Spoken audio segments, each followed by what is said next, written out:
محبوب بندوں کا ذکر ہوتا ہے وہاں اپنی رحمت نازل فرماتا ہے۔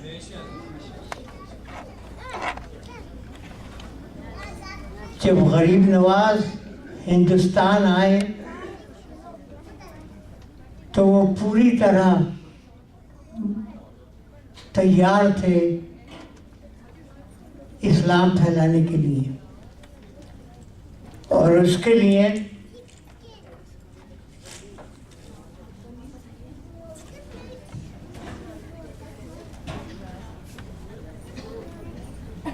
ان کا ذرہ بختر تھا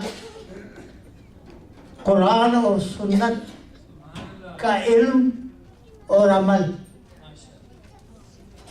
ان کی تلوار تھی اخلاق،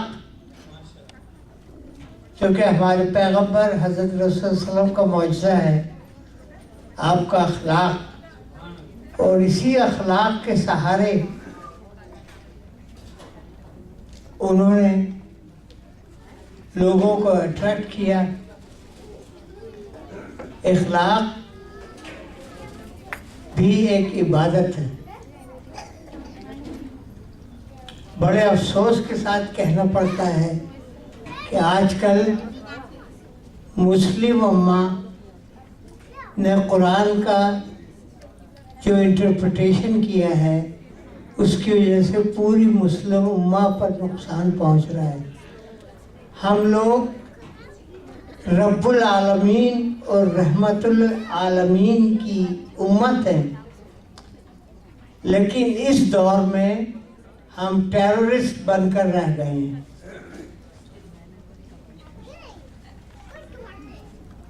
قرآن، اسلام ایک پیس فل مذہب ہے اور پیس کی تعلیم دیتا ہے۔ صوفیوں نے اس کی اس سائٹ کو لوگوں تک پہنچایا۔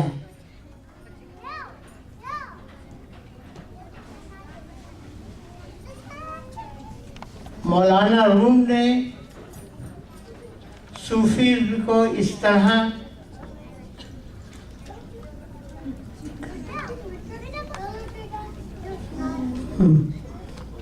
بتایا، صوفیوں نے جو اسلام کی انٹرپریٹیشن کی اس کا لب لباب یہ ہے، مولانا روم نے بڑی اچھی طرح اس کو واضح کیا ہے، for it is love rather than the fear of God lies in the heart of Sufis۔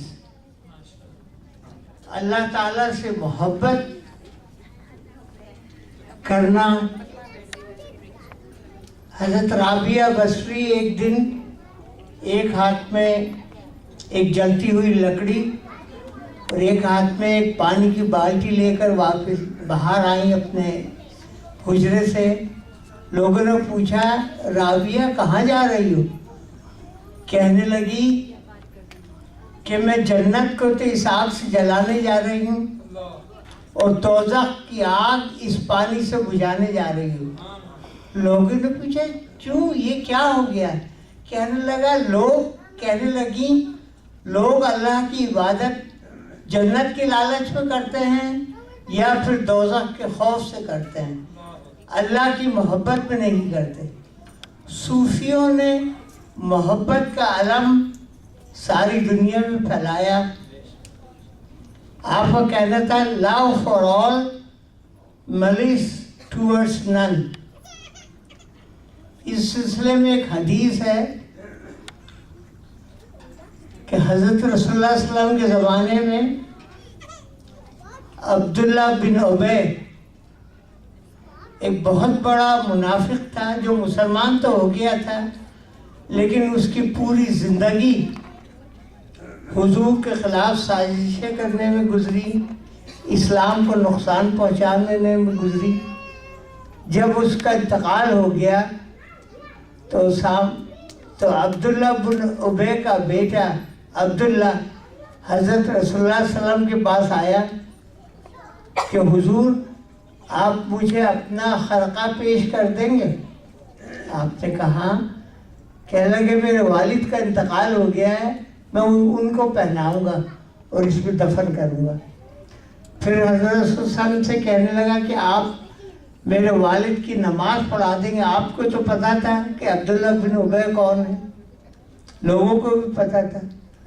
جب نماز جنازہ پڑھانے کے لیے کھڑے ہوئے تو حضرت عمر نے آ کے آپ کا کرتا پکڑ لیا کہ یا رسول اللہ، آپ کو پتہ ہے کہ یہ منافق ہے، اور قرآن میں یہ آیت آ چکی ہے کہ منافق کی نماز جنازہ نہیں پڑھانی چاہیے، پھر بھی آپ نماز جنازہ پڑھا رہے ہیں۔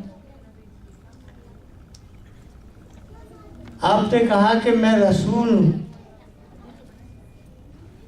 مجھے اجازت ہے کہ میں جو صحیح سمجھوں وہ کروں۔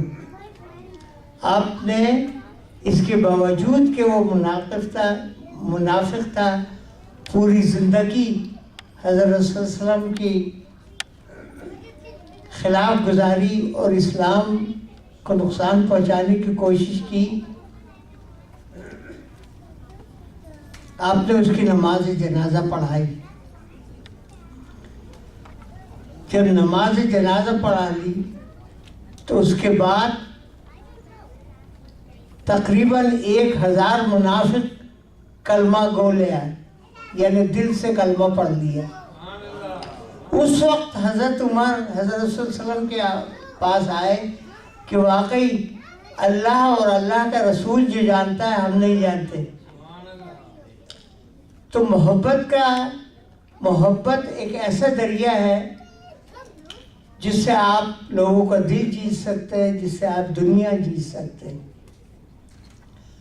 چونکہ ہم رحمت للعالمین کی امت ہے، اس لیے ہمیں آج کل بہت ضرورت ہے کہ محبت کے پیکر بن کر اس کا عمل دنیا کے سامنے پیش کرنا چاہیے۔ اللہ تعالیٰ فرماتا ہے کہ اگر میں چاہتا تو ساری دنیا کو ایک ہی قوم بنا دیتا، لیکن میں نے تم کو ڈیفرنٹ قوم بنایا ہے تاکہ تم ایک دوسرے کو سمجھ سکو۔ ایک غلط فہمی ہم مسلمانوں میں ہے جس کا نتیجہ آپ دیکھ رہے ہیں، مسلمان کو قتل کر رہا ہے، ذبح کر رہا ہے۔ وہ یہ کہ اسلام جو آیا تھا وہ حکومتیں قائم کرنے آیا تھا۔ اسلام کیا کوئی بھی مذہب آیا تھا معاشرے کو سدھارنے کے لیے، معاشرے میں پیس اینڈ ہارمنی پیدا کرنے کے لیے، حکومتیں بنانے کے لیے آیا تھا۔ ظاہر ہے کسی جگہ اگر سب ایک ہی مذہب کے لوگ ہوں گے تو وہاں اسی مذہب کی حکومت ہو جائے گی۔ تو ہمارا جو ایم ہونا چاہیے وہ ہیومینٹی ہونا چاہیے۔ آپ یہ دیکھیے کہ اس ملک میں ہم آئے ہیں، ان کا کیریکٹر دیکھیے۔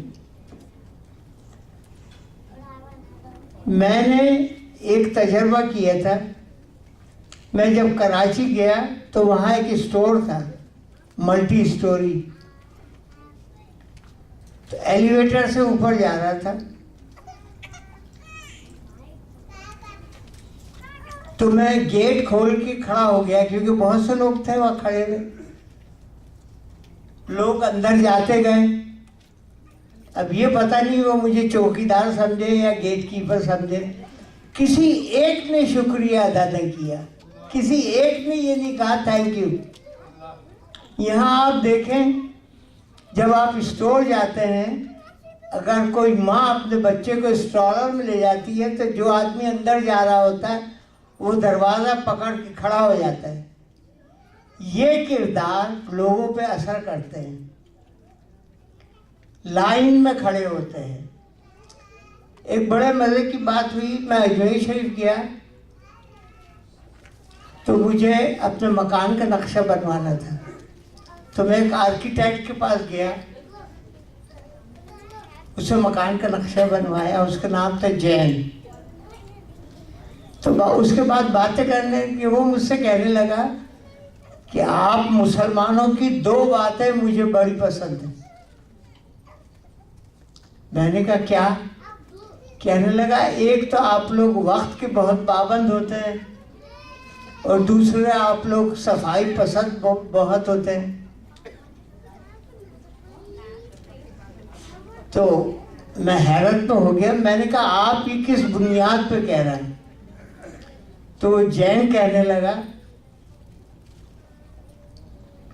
کہ دیکھیے ہمیں جب عبادت کرنی ہوتی ہے وہ کوئی بھی وقت ہو، ہم جاتے ہیں مندر میں گھنٹہ بجاتے ہیں اور عبادت کر لیتے ہیں. آپ کے یہاں ایگزیکٹ ٹائم پہ 5 وقت اذان ہوتی ہے، اور جہاں تک صفائی کا تعلق ہے آپ لوگ 5 وقت وضو کرتے ہیں. ظاہر صفائی کی دل دادا ہیں. میں نے دل میں سوچا کاش یہ بات ہمارے سمجھ میں آ جاتی. 14 سال سے اس مذہب پہ عمل کر رہے ہیں. آپ مسلمانوں کے محلے میں جائیں، جہاں لکھا ہوگا کہ صفائی نصف ایمان ہے، وہیں کوڑے کا ڈھیر پڑا ہوگا. تو بھائی مذہب صرف نماز روزہ کا نام نہیں ہے، مذہب اخلاقیات کا نام ہے. اور آپ اگر ان اولیاء اللہ کی زندگی پڑھیں اور سب سے بڑے جو حضرت رسول اللہ صلی اللہ علیہ وسلم ہیں ان کی زندگی کا اسٹڈی کریں تو وہاں اخلاق کے علاوہ اور کچھ نظر نہیں آئے گا. یہی اخلاق تھا جو لوگ آپ کی گرویدہ ہوتے تھے. اللہ تعالی ہمیں توفیق دے کہ ہم اپنے اخلاق درست کر سکیں، تاکہ وہی پیغام پہنچائیں دنیا کو جس کے لیے قرآن آیا تھا اور جو ہمارے آباء و اجداد نے اس دنیا کو دیا تھا.